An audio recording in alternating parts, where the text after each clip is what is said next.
Good morning. কেমন আছো আমার সোনারা, আমার ডিয়াররা, আমার ভালো ভালো ফলোয়ার্সরা কেমন আছে? নিশ্চয়ই তোমরা সকলে ভালো আছো। আর তোমরা ভাবছো আমাদের সুপু দেবী সকাল সকাল এ কি করছে, এত সাজুগুজু করছে? না না না, বেশি সাজুগুজু করছে না।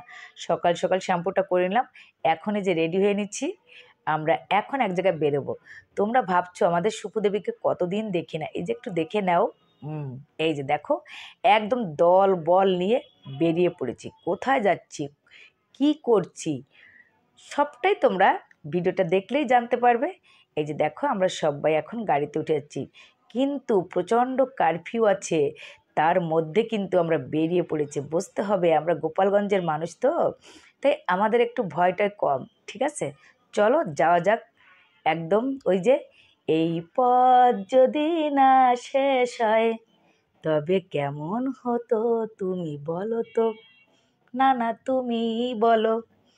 আর সেরকম মজা করতে করতে যাব, কিন্তু আমি তো সিঙ্গেল, সবাই ডাবল ডাবল, পিও সিঙ্গেল, অবশ্য টিনও আমার সাথে আছে। যাই হোক, চলো আমরা গাড়িতে উঠে পড়েছি। এই যে সানগ্লাসটা পরে নিয়েছি। এখন আমার টিনুকে বলছি, দাদা তুমি একটু সুপুদির মতো একটু স্টাইল করো।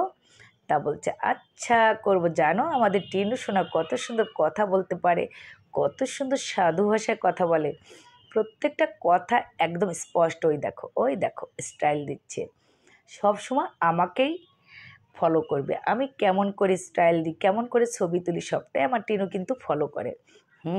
দেখতে হবে তো, টিনু সোনাটা কার নাতনি, তাই না? হ্যাঁ হ্যাঁ, আমাদের সুপুর, সুপুর নাতনি। সুপুর নাতনি তো সুপুর মতোই হতে হবে, তাই না? হুম, ওই দেখো কত সুন্দর মেহেদি পড়েছে। এই যে আমরা গাড়িতে উঠে পড়েছি, এখন আমরা সামনের দিকে গিয়ে দাঁড়িয়ে এখান থেকে গোপালগঞ্জের মিষ্টি নেব। হুম, আমরা যেখানে যাচ্ছি সেখানে মিষ্টি নাকি তেমন একটা ভালো না। আমার ছেলে বলল যে মামনি ওখানে মিষ্টি শুধু চিনি দেওয়া। তা আমি বললাম যে সব মিষ্টিতেই তো চিনি দেওয়া থাকে। তা বলছে না, আমাদের গোপালগঞ্জের মিষ্টির একটা আলাদা স্বাদই ভালো। তা আমি বললাম ওকে, যেটা তুমি মনে করো। তা আমরা ওখানে এক জায়গায় দাঁড়িয়ে 5 কিলোর মতো, 5 প্যাকেট, কয়েক কিলো সেটা আমি জানি না, 5 প্যাকেট মিষ্টি নেওয়া হয়েছে 5 রকমের। আমি বললাম যে মিষ্টিটা ঠিকই তুমি নিয়েছো, কিন্তু ওই মিষ্টিটা তো তোমার ভোগেই যাবে, তাই না? তা বলছে হ্যাঁ মা, আমি তো মিষ্টি খেতে খুব পছন্দ করি।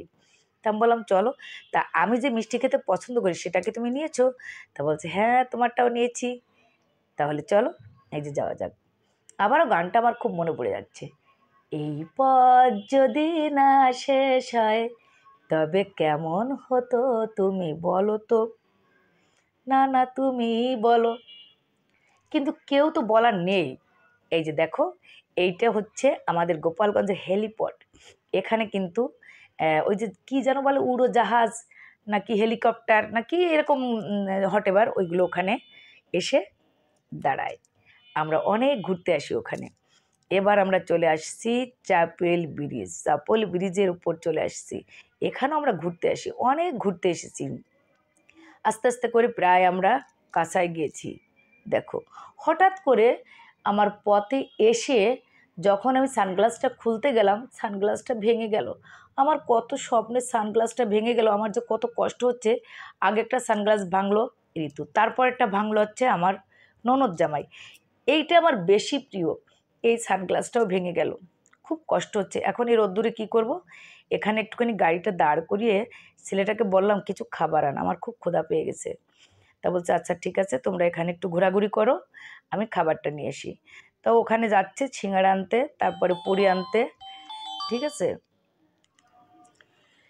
এবার আমরা সিঙ্গাড়া পুরি খেয়ে টেয়ে তারপরে একটুখানি ঘোরাঘুরি করতেছি। আমি গাড়িতে বসে আছি, ওরা ওখানে ঘোরাঘুরি করতেছে। তা আমাকে বলছে মামনি তুমি একটু নামো, দেখো আর এখান থেকে কিছু ছবি তোলো। তা আমি এখান থেকে নেমে কিছু স্টাইল দিয়ে ছবি তুললাম। ও বাবা গো, আমার এই ছবি তোলা নিয়েও কত সমস্যার প্রবলেম। আরে মরণ দশা, আমি ছবি তুলবো, আমি স্টাইল দেবো, তা তোমাদের কেন তো সমস্যা, তোমাদের কেন এত জলে গো ভাই, কেন জলে? হুম, দেখো আমরা এখানে প্রায় চলে আসছি ফেরিঘাটের কাছে, কিন্তু এত কষ্ট হচ্ছে। এখানে এসে শুনি ফেরিটা ওই পারে, তারপরে এসে শুনি ব্রিজটা ভাঙা। মানে মরণ দশা, কতটা বিপদে পড়ে গেছি বলো তো। এখানে এসে এখানে আমাদের 4 ঘন্টা ওয়েট করতে হবে। ওখানে ওই পার থেকে আসবে ফেরি, তারপরে খাবে, লাঞ্চ করবে, আর আমরা কি মরণ দশা আঙুল চুষবো এখানে বসে পড়ে? এই রোদ্দুরে। আমরা এখন বৃষ্টিতে বেঁধে আছি, মানে বৃষ্টি হচ্ছে, ফেরি ওইদিকে কি যে একটা বাজে জায়গায় আইছি। কালিয়ার আগে একটা ব্রিজ ছিল, সেই ব্রিজটা ভাঙে গেছে, যাতা হয়ে গেছে, ঠিক আছে। এখন আমরা ফেরিতে যাব, ব্রিজ ভাঙে গেছে, কেমনে দেখাইবো ব্রিজটা ভাঙে গেছে। দেখাবানি আমরা ফেরিতে উঠে ব্রিজ ভাঙা ব্রিজ দেখাবানি। ও মাই গড, ভাবলাম যে আমরা কি জানো বিকু, আমরা ব্রিজের উপর দিয়ে যাবো, কিন্তু সেটা যেতে পারলাম না, ঠিক আছে। আমরা এখন ফেরিতে যাব।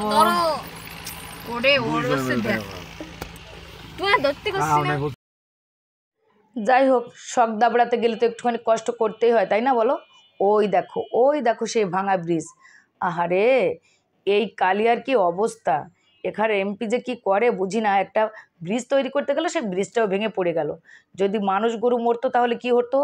যাই হোক, অত কথা বলে কোনো লাভ নেই। আজকের আমাদের এই ছোট্ট ব্লগটি কেমন লাগলো তোমরা সকলে বলো, এবং একটুখানি লাইক কমেন্ট করো। আরও ভিডিও